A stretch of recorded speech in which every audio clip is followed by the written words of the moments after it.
Hey everybody, it's Tzolk'in. So I want to make a review of Tzolk'in because to me, whenever someone comes into the store and they're looking for a game, they haven't decided on a game, but I can kind of generally feel out that they aren't necessarily a beginner board gamer. I recommend to them Tzolk'in, the best game no one talks about. And that's how I kind of view it. That there's been reviews of Tzolk'in in the past, going back a decade or more. Maybe newer ones within the last 6 to 8 years, maybe. You look on YouTube, and there isn't much about it, even back when it came out. And one of the things about Tzolk'in is that, to me, besides Twilight Imperium, which is hands down, as far as I can tell, the best board game, Tzolk'in is probably up there with it. So I want to sort of give an overview of Tzolk'in and give a view of how the game plays out and how the game feels. And one of the things that you want to start with is this theme, the Mayan calendar. The idea of you're progressing towards something on the temple, you're worshiping the gods, you're getting your workers to do things to show the value of your civilization, and you need to feed your workers. And that's the primary, or at least the most important part of Tzolk'in, is these corn pieces. When you don't have enough corn and you can't feed your workers, you lose victory points. But unlike in a lot of games, you can go into the negative, and there is an advantage to going into the negative for Tzolk'in. So the way the game plays out is you start at the very beginning with one of these, if you can see here, there's a blue sticker there, and each turn, after everyone has either placed a worker or removed a worker, you move it one day. And it's pretty simple. Every day you progress along the calendar, you remove or place workers until you get to another sticker, and you get a brown one. Now you can score resources that you have on the temple up here, and you also have to feed your workers. And so for every worker you have to have 2 pieces of corn for that worker.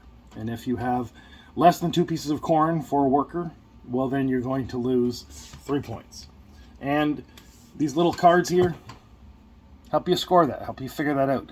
And they're also helping you figure out how to place guys on here. So this whole little system of Tzolk'in is just this wonderful, well thought out,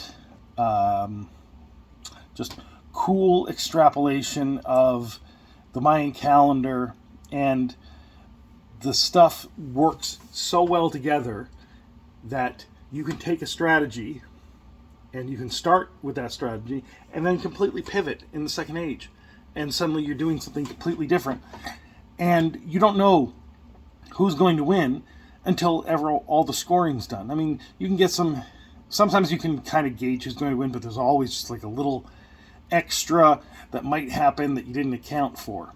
And whatever anyone is doing could be the path to victory. There's so many different paths to victory in this that there isn't just one way to play Tzolk'in, and that's one of its huge strengths. So another huge strength of the game are the varying areas of the game and how they synergize and how they're somewhat asymmetric to each other.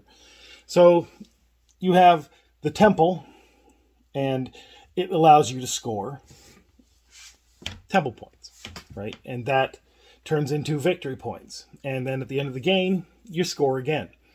Halfway through the game, you score your temple points. And if you can get up early enough, you can score quite a bit of points that could give you the victory. And there's a brown temple down here. And as you can see, if you were the highest in it, then first you score 8. But then, it's covered up by the resources here, sorry. In the first age, you get to score 6. In the second age, you get to score 2. So, in the first age, if you get up to the top of the brown temple, you score an extra bit of victory points if you're ahead of everybody else. But then you have the gold temple, which in the first age, if you're at the top of it, you score 2. If you're at the top of it in the second age, you score 6. So 1, that makes the gold temple a higher score than the brown temple, but very few people are going to be too high up on the brown temple in the first age, and you can easily score 6 points. It's a little bit harder to get those 6 points in the at the gold temple, right? And then the green temple is 4 and 4. So once you get to a second age brown sticker, you can basically win based on just getting stuff in the second age. And then you have over here the tech tree. So the tech tree is another path to victory. Basically, each of these little places represent a different type of resource that you use to win the victory, right? So you have this corn, and you mostly gather corn over here. So this allows you to get more corn. This is just the resources, as in the wood, iron, and gold from here. That's mostly where you get those from. And then this allows you to build buildings better and faster. This one over here is where the little crystal skulls go. And they're cool little guys, look very much like crystal skulls. Maybe ahistorical, but really cool nonetheless. And you place them there, and you get victory points. And those victory points add up a lot. So allowing someone free access to the temple track without, the skull track without challenging them, without, putting your own skulls down, can really hamper your ability to win the game. Like, first of all, you're going to get tons of victory points. And then it's also going to allow them to go up on the temple track at least once. If they've spent more money on the technology, then they're going up on the temple track a lot faster, right? So using this track and being the sole user of it can really be make or break for the game. And you end up getting more victory points than anybody else if no one challenges you on that. Now, especially if you do that from the very beginning, right?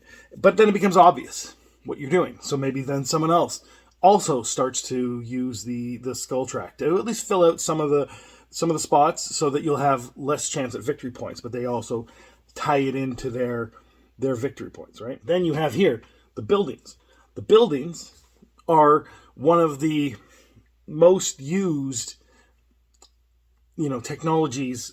So basically you go up here in technology for making buildings to make buildings easier, and then you make lots of buildings, and that can often outstrip the ability of someone putting down skulls, especially if they're competing with that. As two people are competing to build buildings, that doesn't necessarily hamper as much, except, near the end where they start to run out of buildings to build. But then they build more monuments, and they get more victory points there. So if you're concentrating on skulls, you're going to get less resources, and therefore make less buildings and less chance to get a monument. And a monument can give you a lot of victory points. So there are people that can build multiple monuments, or there's people that can build a ton of buildings that then feed into the victory points and the monuments as well, right? So there's varying different tracks of how to play the game and how to achieve victory. And that's one of the awesome things about Tzolk'in, is that, you have all kinds of things to do. And especially in the very first age, you think, oh, everything's all open. You think that, I'm just going to get lots and lots of corn. But then, well, what are you going to do with all this corn, right? You can trade it in, sure, and get more resources and build more buildings. Or you can build buildings with corn right here. Or you can use the corn to go up on the temple track. Or you can just build up a hell of a lot of corn in the first age, so that in the second age, you can do a whole lot more stuff and not have to worry about getting more corn. And then you can build up the technology for corn to increase the amount of corn that you get. And it's just this extra little bit of, I can do anything from the very beginning. And then the walls start to close in on what your strategy is. But as the walls close in on your strategy, the strategy also starts to narrow and become more clear. And that's what's really interesting about Tzolk'in, is that you have this plan at the beginning, and then it shifts about a quarter of the way through the game, and maybe the plan's not working, or maybe the plan isn't working as well as you think, and then you see someone else's plan, and then you see maybe what they're not doing and where there's an opening, or that there are things on the board that are more conducive to victory, and you shift over. And as the game progresses, things become more narrowed, like things become more defined, and while the walls close in and you need to get those victory points, you think to yourself what you can do, and your choices become more limited. But because your choices become more limited, they're not completely shut out of any one thing, but you can now feel like you're doing something specific. Whereas earlier in the game, you were maybe being more general. And that is one of the paths to victory, is to being more general and keeping your options open. And you don't want to necessarily be focused into one thing, because you don't know how the game's going to go. But once you do, things change. So you start off general, and then things change, and you become more specific. So at first, you put a lot of guys on the wheel that gives you lots of corn. But to get to the corn first, sometimes you got to remove some of the wood. So you end up with an excess of corn, and then you end up with an excess of wood, right? So you've picked up a bunch of corn, and you've picked up this wood so that you could get to the corn that's underneath, right? And you have a whole pile of corn, but then you also got some wood. So you can go up in technologies on this wheel, and you decide to yourself, oh, I'm going to use the corn technology. So then, when you go back to here to get corn, you'll get more corn, and you won't have to necessarily gather more wood. And that's one of the options of what you're doing, and allows you to then think, well, what's my strategy? I've got corn, I got my guys fed, I've got the technology so I can get lots of corn whenever I need it. Maybe then you buy some buildings that then feed your guys. So then you have even more excess corn. And then you decide, because you've got the buildings that feed your guys, well, then I'm going to use the resources that I have, and I'm going to trade in the corn and get gold and iron and buy more buildings. Or I'm going to put myself on this wheel and get some crystal skulls and lay them down and get some victory points and go up on the temples. And then when the first half of the game comes and it comes time to score the temples, you already got your victory points, maybe from laying some crystal skulls, and you've gone up on the temples, and maybe you're the highest on one of the temples, so you get extra points for that. There's just so many different things that you can do after things change, after you see how the game is playing, after you see what type of buildings there are available, what type of monuments are available for end of game scoring. So maybe you think to yourself, oh, I'm going to get this building and this monument for end of game scoring, but then the game goes differently and you switch over to a different monument. And one of the interesting things about the game is these different pieces that may often confuse people at first. So basically, this little wood tile does not represent a piece of wood. Neither does this corn tile represent a piece of corn. This represents one piece of corn.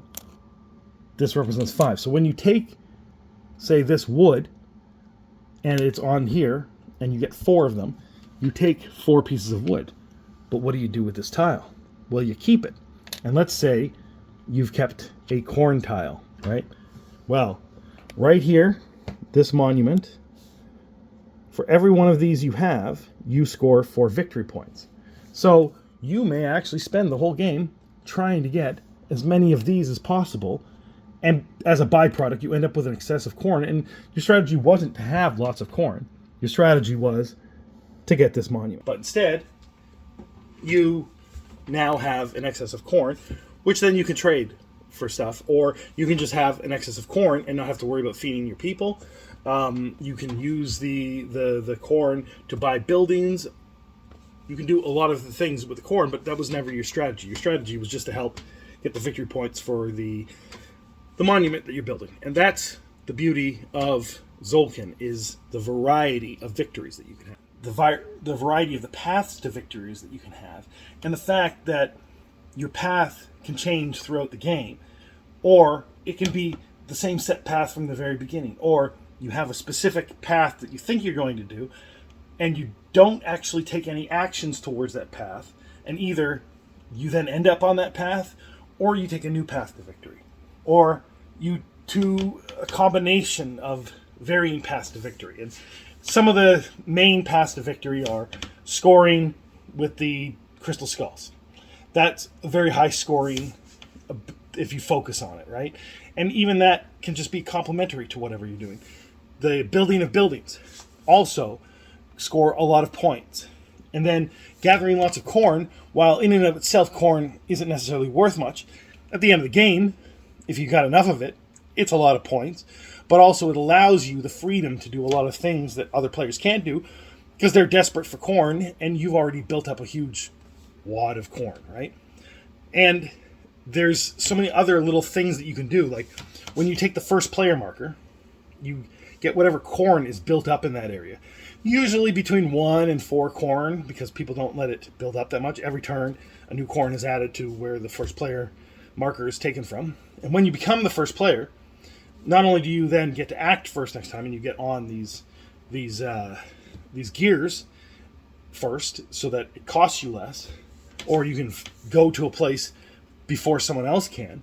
But also you get an option once per game, sometimes more per game, to then move it forward 2 days on the calendar instead of 1 day on the calendar. So if your opponents have less guys than you on the gears, well then they are going to be shut out of a full day for each guy that isn't on the gear when you have a maximum number of guys on the gear. There's so many different little things that are going on in Tzolk'in that it's hard to explain every little thing. But I think that I don't know why more people don't talk about the game. That I don't know, the word that is often used for games when you can't think of another word, or I don't know, when it's a really good game that you can't fully explain, the word elegant is used. And I don't know whether Tzolk'in is elegant, because I think to some degree it's a little bit brutish. And the reason I think that Tzolk'in is a bit brutish is that, well, it's a lot about putting round pegs in round holes, sort of. But you're kind of taking spots that other people may use. And often the best spots are the best spots for almost everybody in the game. The game itself is about gathering, cubes, right? It's a bit, what's the word? I don't know, industrial, right? And the game itself is almost like an industrialized civilization, grinding out people. I mean, a worker can literally die by being at the last gear and then the gear moving one more turn and they get ground up on the gear. Now, of course, you get that worker back, but, you effectively, I guess, have killed somebody because you neglected them and didn't gather anything with them. You just left them out to die. And the game is very, very competitive, and other people are trying to do their little thing and build a little engine, but also they're trying to prevent their opponents from fully building out their little engine. And that's the brutishness of Tzolk'in. And I can't call it elegant unless you're going to call it elegant brutishness. And I don't know if that is a term that works. I mean, I'm more brutish than elegant. I don't think I've ever been elegant, so I wouldn't really know. You have to tell me. Are you elegant, and can you be elegant and brutish? I don't know, but the way that the game fits together and each of these little things that work so well together. You've got cogs on a wheel, and literally cogs on a wheel, and then also figuratively the whole system is a cog on a wheel. And it's pretty crazy, and I love it. I think it's one of the best games, like I've said. And I think that if you're, I don't know if I've convinced you at all, but if you're interested in trying a game that you haven't tried before, that nobody talks about, but I think it's rated quite highly. I haven't looked at the rating of it. I think it's something that you should check out. And the fact that it's been in print for so long tells me a lot of people do still buy the game because they wouldn't necessarily keep it in print if it wasn't continually being purchased. So I think there's enough word of mouth of people telling people, hey, this is a pretty awesome game, you should pick up a copy of it. But anyway, I'm going to go into the next part of the video of sort of the setup teardown idea. I was going to do that at the beginning of the video, but then even though that's what happens first, it doesn't make much sense as a video to do that because it's quite boring unless someone is very, very interested in the game. So this is probably where, if you're looking to get the game, but you don't really care about things about the pieces, the tear up, the setup, the tear down, how the little bits of how the game works, then you can dip out now and just maybe come back to it later and take a look at it. But I just want to include that bit because some people often wonder about all the little pieces and, you know, how time consuming it is to set it up. And especially when they have people that they know that can feel daunted by a game that requires a lot of setup and teardown. Anyway, check out the rest of the video and let me know what you think of Tzolk'in.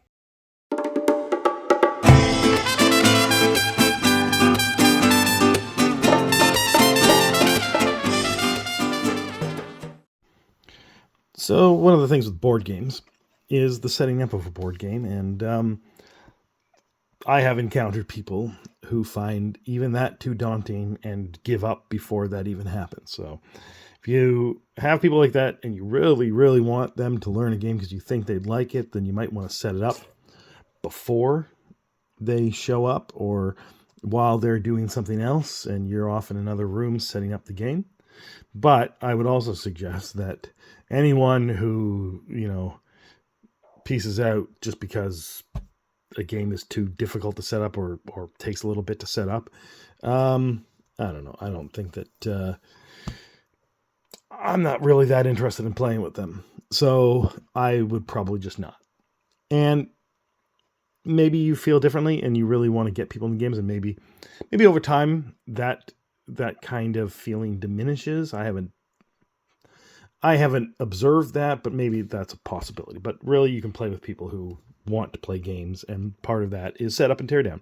Now, obviously, with the digital online games, that gets rid of that. That's why, I guess, I'm not sure if I'd played Carcassonne in real life because I played so much of it on Xbox, and it did all the calculations and set up and tear down. So maybe I'm similar to them. But the Tzolk'in game is middle of the road for setup and tear down. Now, putting the board together, because of these gears, is maybe one of those things that makes it, to some, a little bit more daunting, but really there's other games that require a lot more effort to set up and to tear down. So I'd say it's middle of the road. And these gears here, just to give you an idea, you start your game on this one of the blue stickers here, see? And then there's one on the other side here. And then as you progress the game, this gear is basically counting the number of turns, right? And you can see that there's a countdown to this next brown sticker here. And this brown sticker is both a feeding day, meaning you have to feed your people, which is a significant part of Tzolk'in, and also that you're going to get some resources based on where you are on the tables. And we'll get into that. But you can see that it counts down to that because feeding days are very important. And then the blue sticker, when the turn lands on that, is also a feeding day, but then you score your temples. So there's a midpoint in the game because the game goes to basically until you get back to this final blue sticker. So you start on a blue sticker and you don't have to feed people, and then you go through the game and you do a halfway through scoring on a blue sticker, and then you go through and do another number of turns until you get to a final blue sticker. So basically you start on a blue sticker, you pass a blue sticker, and you end on a blue sticker. And that's how long the game goes, right? And this wheel is perfect for calculating that, and also for holding the components of the game, at least the corn that you need. So that's one of the things about this game is, you know, organizing the little bits and bobs. And I think I will go through this process because, you know, this is kind of what you got to go through to play a game. And I'll talk a little bit about the game itself, but mostly what I feel about the game, right? Because to me, Tzolk'in, as the title of this video will say, is that it's the best game no one talks about. And maybe there are some older videos on YouTube that have Tzolk'in as, you know, they have a review or how to play or whatever, but these things are as old as when the game came out, which is, I don't know, 10, 12, 14 years ago. But since then, and since I got the game, and even before I got the game, no one was talking about it, right? You can find the old games on how to play and stuff like that, but my friend taught me how to play, so I don't watch that. And I generally don't watch reviews for games as much as other, I guess, board gamers do. But even then, when I look for some of the most popular games, you don't find those things in... what I mean to say is you don't find as many videos or articles about Tzolk'in as you do about some of the more popular games that I think are about as equally good. Now, before I continue that, I'm just going to talk about this section up here, right? So this is where you get food resources, and there's a different way, and this is the, I guess, the more tedious part of the setting up the game. And I'll show you in a second once I get a bunch of these tiles. One, they're difficult to pick up off the board. I guess if I had them down on felt, they might be a bit easier to pick up. So these represent the boxes where these little tiles go, right? And in this area, if you're playing with 3 players, you can put one there. If you're playing with 4 players, you can put one there. But otherwise, just 2 of them go there, right? And then the wood goes on top. So later in the game, you'll learn that when you're here, you have to take the wood before you can take the corn, or you can burn the forest and then go down on a temple. But the point is that it's difficult to get the corn at these high levels because you got to get the wood first. So I'm just going to set it up as if, you know, there's 4 players in this game.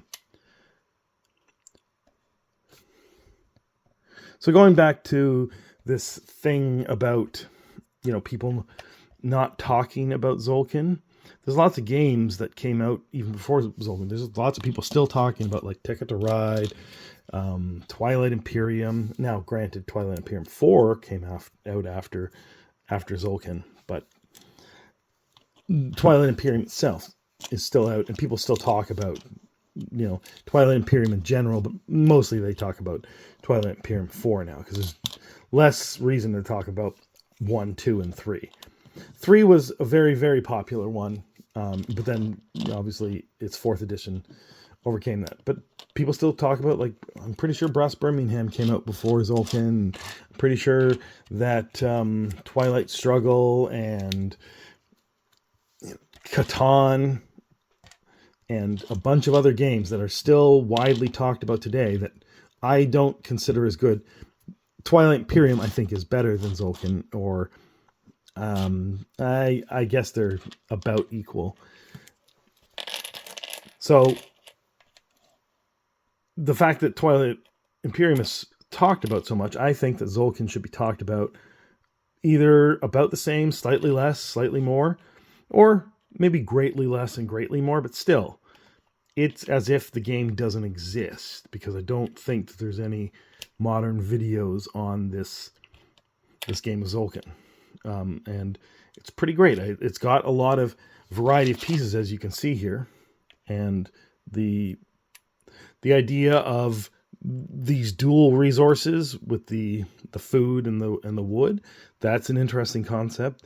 That, you know, the food, which is desperately needed, as I said, there's these feeding days that if you don't feed your workers, then you end up losing points, and you definitely don't want to do that, because you can go in. It's one of the few games where you can actually go into the negative, and it's also one of the few games where you can go into negative points in the first half of the game, and because of the choices that you made in the game, you're sort of paying for it on, I guess, credit or whatever. And there's a little baggy there should be a little baggie of forest and corn, unless I've lost forest and corn somehow. Anyway, you can go into the negative, and the choices that you've made, if you've done it right, then you can basically make it so that, you know, you're able to use how many points you've lost as a, you know, an investment in the future, and that you can actually swing back at the end of the game and win the game, even though you went so far into the negative, right? And that is one strategy to do. I guess I'll start setting up some other pieces here. And actually, this is an interesting part. So these are the workers, right? And these are basically a little peg that's smaller, right?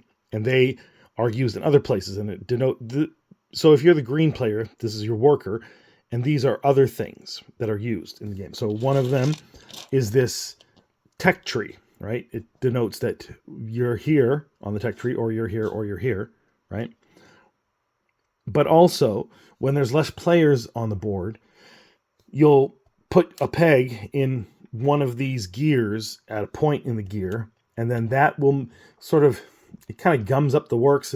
And sometimes when you're trying to place workers, you have to place them higher or lower or whatever because of that. And that's based on if there's less people playing the game. So it's a awesome little bit of balance to change the number of players and have these little things that alter the game as you know, you play it with different players, and you get a similar experience because of that. And it's a very simplistic thing. So, and we'll get into that later. So what I'm going to do is I'm going to take out all the different player pieces and set them aside.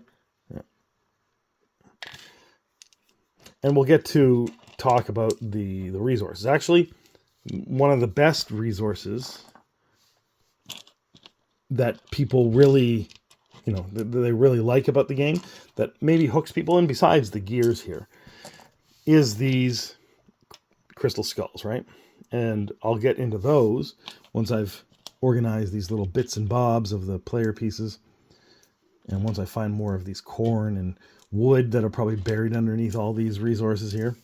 And you can see that, again, if you don't, you know, pack up your game after you've finished playing, then you're going through a lot of stuff and a lot of sorting at some other point. In fact, the last game I played, I didn't do that because I worked so many hours, and it was around, I guess, Christmas time, and some people wanted to play it, and it took way longer than I expected, and I needed to go to bed. And normally, it's near 100% of the time that when I play a game, I tear it down and I put it back, everything into their little baggies or you know, little slots that they go into in whatever game it is. But at that point, I just couldn't.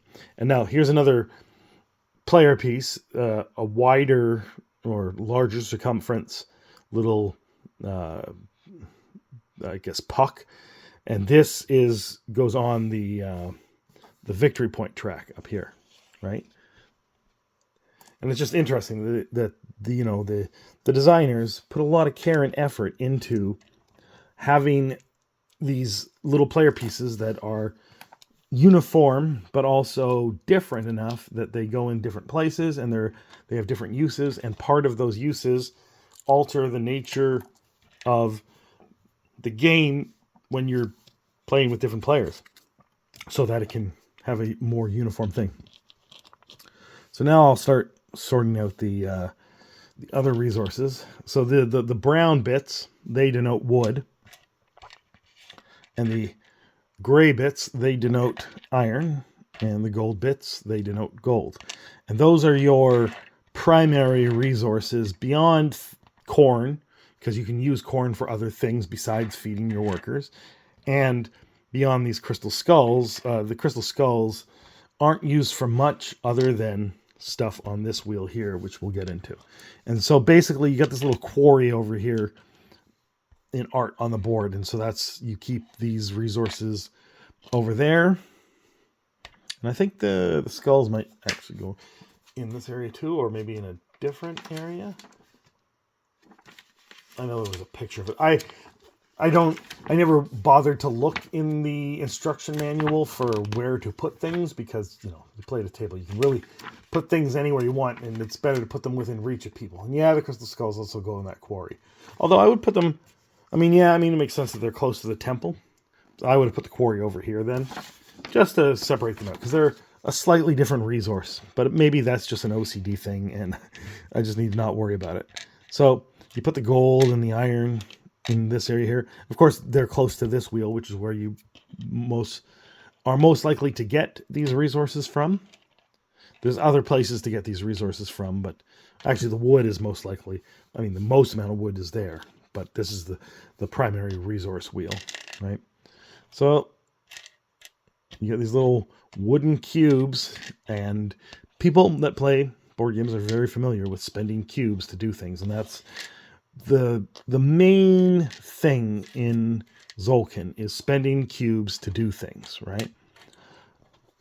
And in some ways, it's not much different. You're placing workers, you're getting resources, you're spending cubes to do things, but there's much more to Tzolk'in than a lot of games that are that, right? That do that stuff. There are so many different victory ways to achieve victory in Tzolk'in.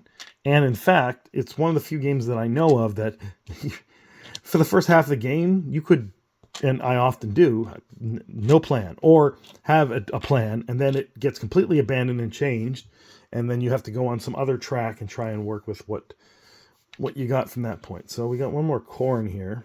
Oh, there's 4 corn. I guess I'm missing a wood. It's probably still buried under something here. So then I guess we'll sort these. These are the buildings that you can build, right? And this is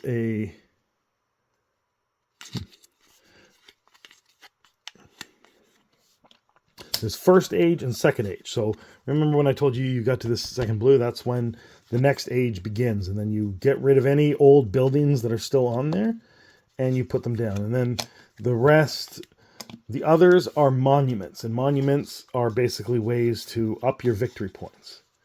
So something like this. And we'll explain some of these at some point later on in the video.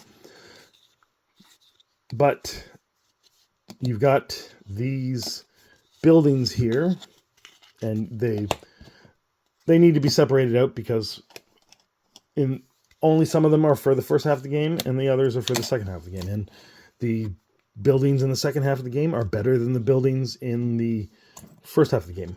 Either they give more or they cost less, right? And they don't do the same things exactly. They do something slightly different. It's just that the second age ones are more efficient at doing the things that they do.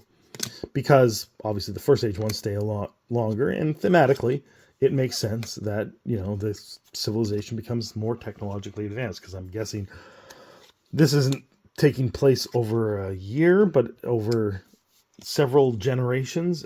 And while, this is the calendar wheel, and you might think it's a year, I wouldn't visualize it as that. And there we go. One of these little wooden pieces was stuck underneath all those things.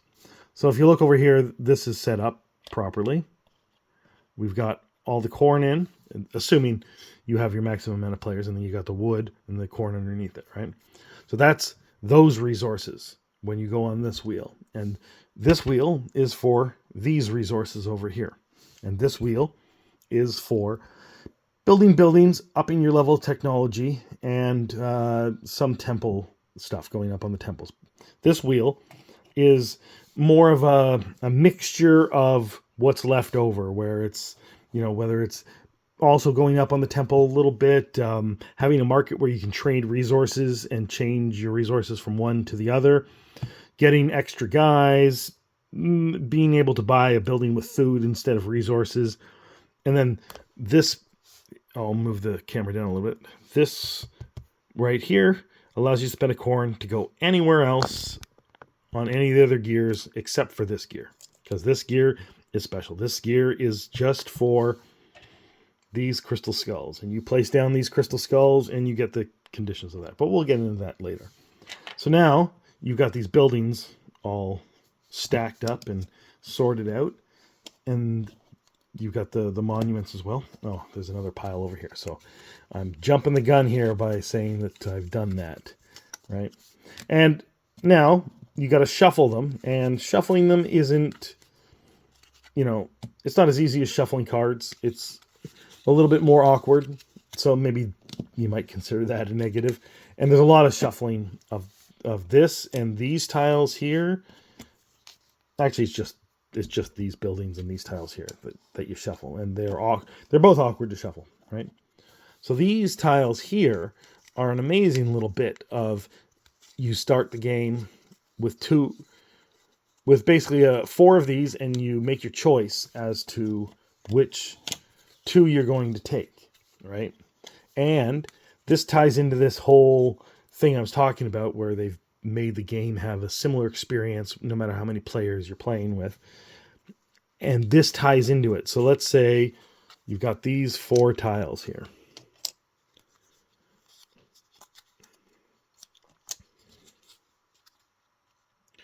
And you think to yourself, you want this one and this one. I'm not going to say why, just I'm randomly choosing them. At the very bottom on here, it says, now it'd be better if they had put an image on here, but it says, as you can see, Uxmal 3. At which point you find the Uxmal. Sorry, that's not Uxmal. Uxmal is this one? No. Uxmal is here. So then you put, one of these pegs, because you're the red player, in the 3rd position, or the 3rd number in Uxmal 3, right? So that means that is now permanently blocked, and workers can't go in there.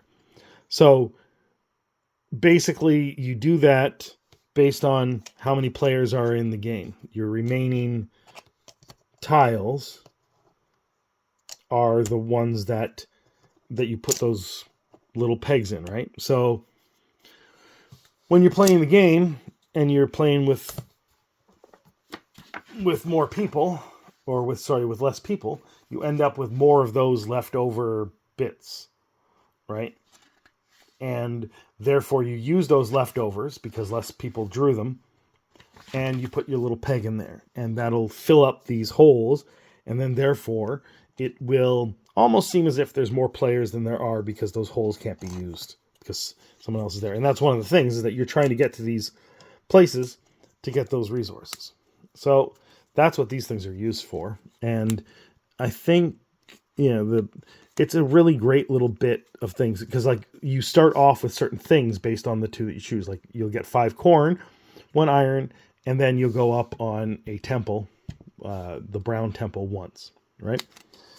And you choose to yourself, which of these tiles are the most useful to you. So now when we're setting up the game, and we've got everything all a little organized here, each player, based on their color, gets to have one of these little boards here. And all this does is tell you the costing of things, right? So each worker here requires 2 corn. And if they don't get 2 corn, then you have -3 points. So even if they only get 1 corn, they still get -3 points. This is just the costing for when you're placing workers, right? And it goes up. So I'll give you an example. Let's say you've got a worker here, and that's your first worker that you've placed. Well, that cost you 0 corn. Now, to place another worker costs you 1 corn, right? But now, if you place 1 space up from the beginning space on the wheel, that's another corn, right? If it was up here, that'd be another 2 corn. So let's say you take another worker. So now you've got your 3rd worker coming out, and it's going to cost 3 corn in total, right? That guy was 0, that guy was 1, and then this guy now costs 3 corn. But now, because this space is taken and that space is taken, this is another +2 corn. So that's going to be 5 corn to get the guy out to that space, right? So you can see you could load up this gear and get higher up the gear without it even turning, but it'll cost you corn to do it. Now, why would you want to do that? Because there are increasing rewards as you get up the gear. So if you take from this gear here, you only get 3 corn, right? But if you take from this gear up here, you have your choice between 9 corn and 4 wood. Now, if there's wood there, then you have to take the wood unless you have some other means of getting the corn underneath, right? But as you can see, 9 corn is 3 times as much as 3 corn. So basically what you're doing is every turn you have to place a worker or remove a worker. So placing a worker is just you putting it on one of the cogs on the wheel, and when you take it off, and then the resources come with that worker. And it's a great little bit because, like, it requires you to plan things out, right? So let's say you've got 3 workers in different places, right? And you've got 2 workers left. But let's say this guy is on the resources that you want, and you want to take him off. Well, that means you can't put these 2 guys on, so now they're doing nothing for a turn. Or you place them on, and now the gear is going to turn, and they're going to go up, and you're going to get increasing amounts of resources. So what you often want to do is put things in places and then plan to have another worker on another turn, and maybe even the turn after, so that these guys go up further on the wheel to get increasing resources. And then you take one off and then put one on the next turn, and they get even further up these wheels, because the higher up they go, the better it is. And for instance, this is the largest wheel you'll notice besides the calendar itself. That's because the rewards up here are astronomically pretty crazy in comparison to everything else on these wheels. Like 13 victory points and the ability to go up on a temple and you get a free resource is pretty amazing. And usually this is the easiest wheel to earn victory points on, but you can also never go on this wheel and still win the game. And that's the amazing part of the game, is that each of these wheels have their own little thing going on, and in addition to that, they are synergistic with each other, but also there are asymmetrical qualities with what's going on with these different games. So, for instance, you could decide that you want to be high on technology for buildings, so therefore it's cheaper to make buildings, and you also can make more of the buildings, but then you need the resources to make the buildings, which is on this thing. So those 2 things kind of have to work together. The food one can work with having the resources, either using it for having lots of food, so you have lots of workers to get the crystal skulls and fill up this thing with crystal skulls, or the food allows you the ability to build buildings over here, and you can also combine it with the technology, and there's other buildings that will help you do these things. So it's just great that there's synergism and asynchronicity between these different gears and also the strategies that you use in the game. So what I'm going to do is I'm going to just put a bunch of different workers on here, because I'm going to, take and film, and I think I'm missing some workers. Oh, there we go. So you have a maximum of 6 workers, and this gear down here lets you pick up more workers. You start off with 3, and you can get more workers as the game goes on, right? And the maximum number of workers you can have is 6, and I do not see the 6th red worker, so it's probably buried somewhere, so we'll figure it out.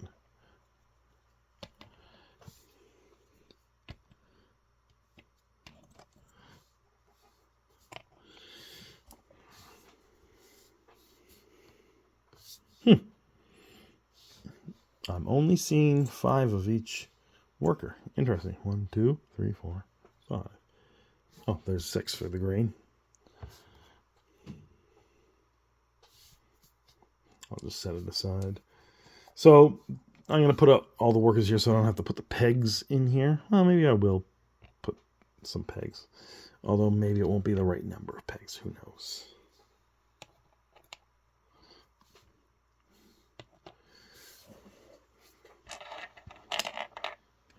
Put some crystal skulls.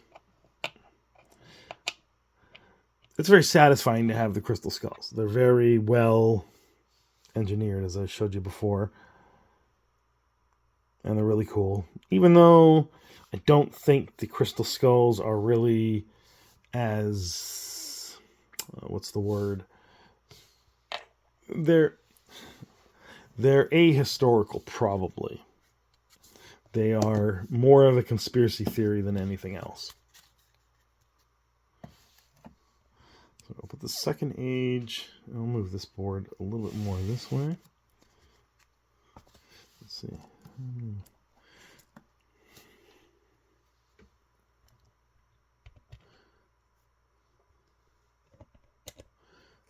Let's assume each of these get 3. Oh, no. These little pegs like to roll.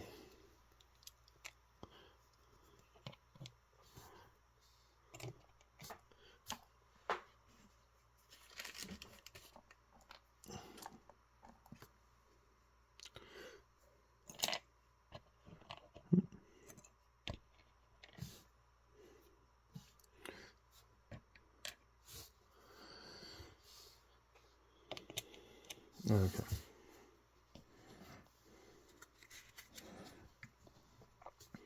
So, just to show you, we're going to move over to this area here. This is the first player marker. We'll deal with that in a bit.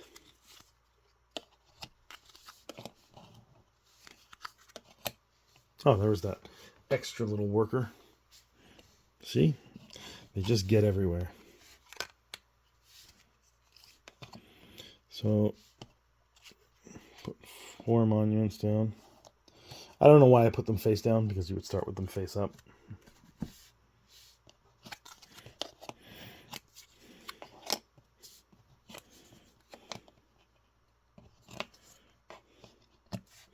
And it's so well designed because even the colors of the buildings matter to the game. As you can see, for every brown building that you've built, including that one, you'll get 4 victory points at the end of the game.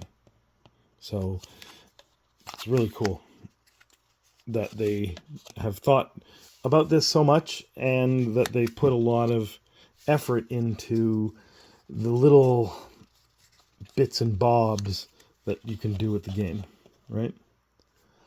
So these are the buildings there.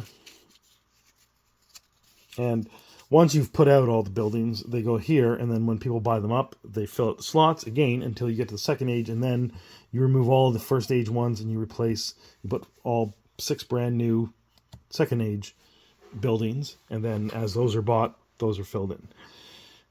So I'll take the player bits and throw them on the technology tree in a way that, let's just say, yeah. And then blue will be, let's say, here.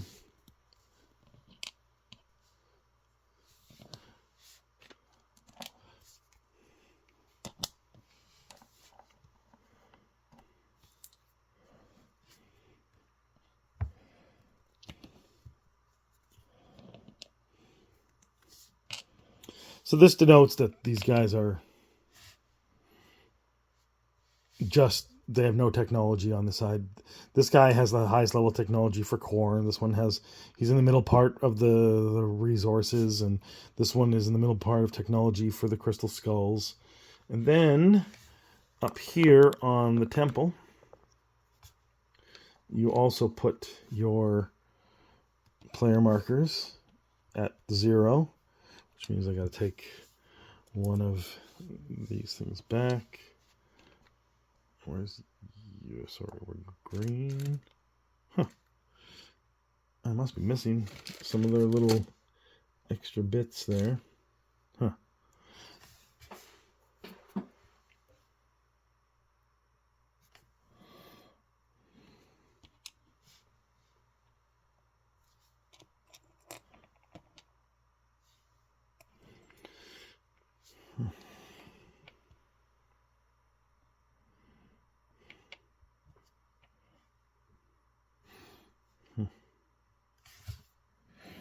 Yeah, missing some of these bits and bobs. That's weird. I thought I checked in the box to make sure there was none left. Let's hope I didn't lose any. But I guess I'll have to take a blue bob off here. And green.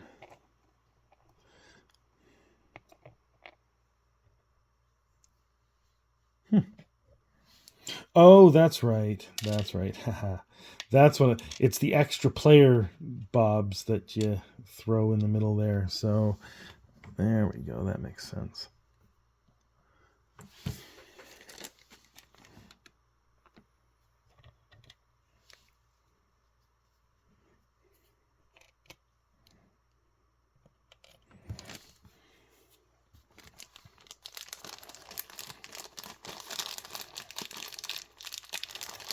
Throw some orange ones in there too, just to add variety to it.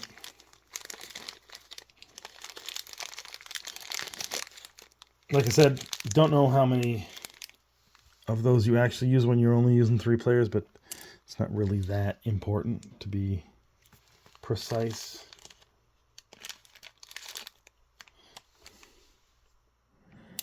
So I've kind of set it up so that you're in the middle of the game.